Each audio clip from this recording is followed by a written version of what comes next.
What's up, guys and gals, and welcome back to another Division 2 video. If you happen to be new to the channel, then ground and pound that like and subscribe button, and don't forget to turn on post notifications so that way you know each and every time a new video is uploaded or a stream goes live. All you have to do is reach up there and trigger that bell.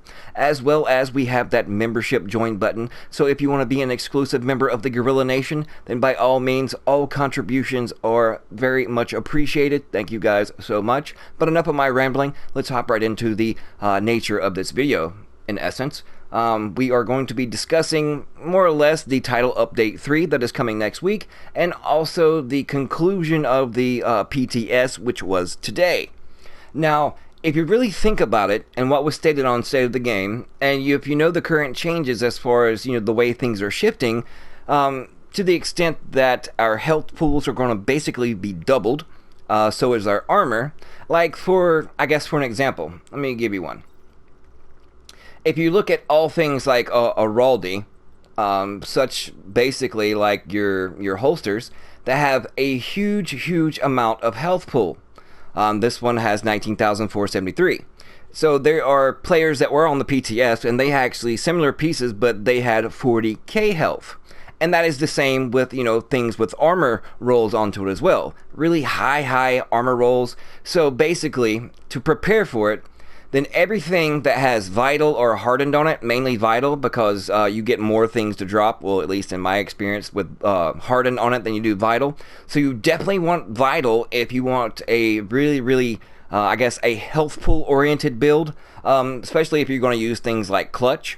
And if you don't know what clutch is, by now, just a refresher, crit hits restore 15% of your health. That'll be going to 20% restore to your health. So it is basically dependent on how much is in your health pool. And things like Unstoppable Force, Unbreakable, Bloodsucker are dependent on your armor pool. So basically there's going to be two types of players.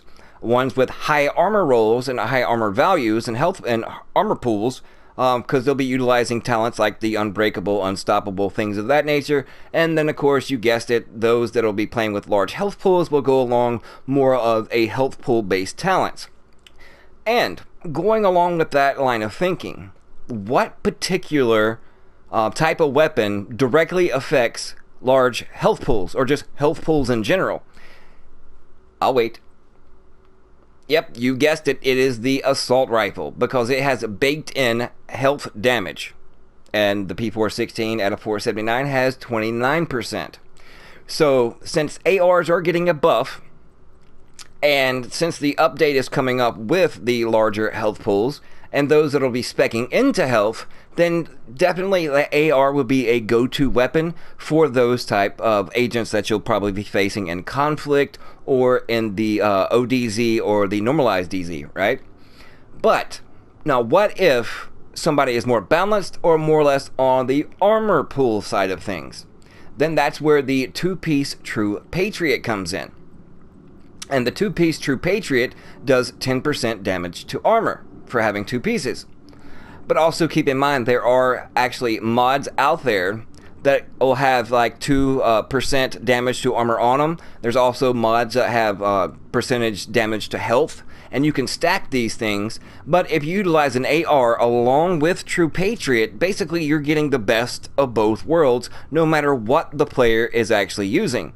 So in my opinion, ARs are really going to be dope and really good after this next update, just due to that simple fact of combining the AR along with the two-piece True Patriot. And those people that I put up that Chupacabra build, you can check the annotation and click on it if you want to check it out. It should be on the screen somewhere around in there. But anyways, yeah, you can go check it out. I was told I was crazy, that it wouldn't work, it wasn't really that good when I first done it, when the True Patriot two-piece gear set, whatever, came out.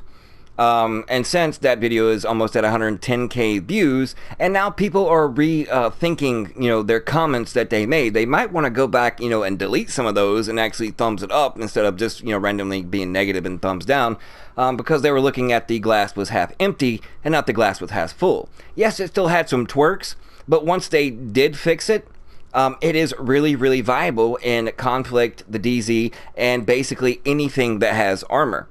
In PvE, it is really good. And then when you're facing those tanky reds that have no armor, then an AR is still very good and viable in those situations because it has the baked-in damage to health.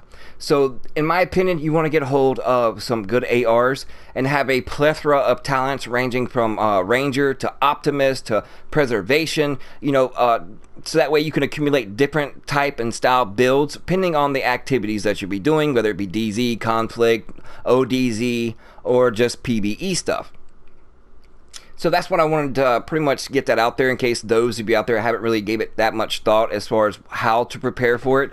So basically, to sum it up, you want to accumulate things with Vital definitely on it, like your chest and backpack. That's the only places that you can get Vital on it. And also any chest piece or backpack or anything basically that has double blue Legos on it. That is the defensive attributes, but they are called Legos. So if they have more than two, then that's just awesome. Gilligard is really good about having two attributes that are armor and health, and also having two mod slots by way of defense on them for additional armor and health. So those type pieces are really going to be exceptional when it comes to this update. So grab a hold of every piece of Gilligard, chest piece, backpack, knee pads that you can grab a hold of. The holster mainly has like offensive mod slots in it, but are still can be good. But usually the backpack, chest piece, and knee pads will have two defensive mod slots in them, generally. And I'll show you a few in my stash here.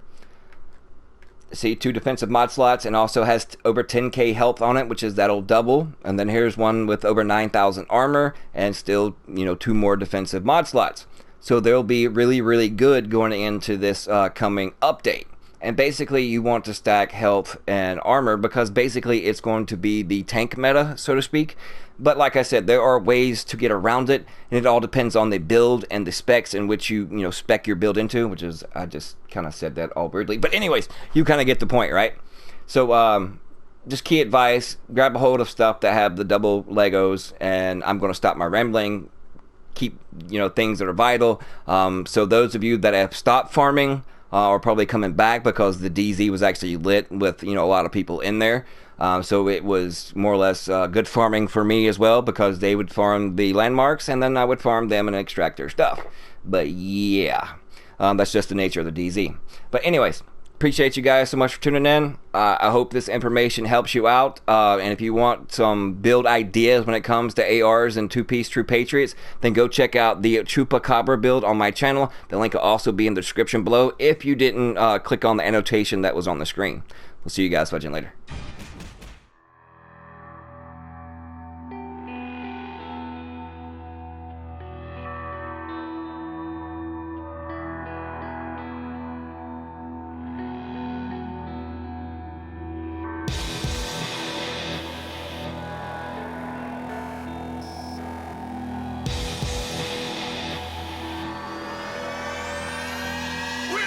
Control.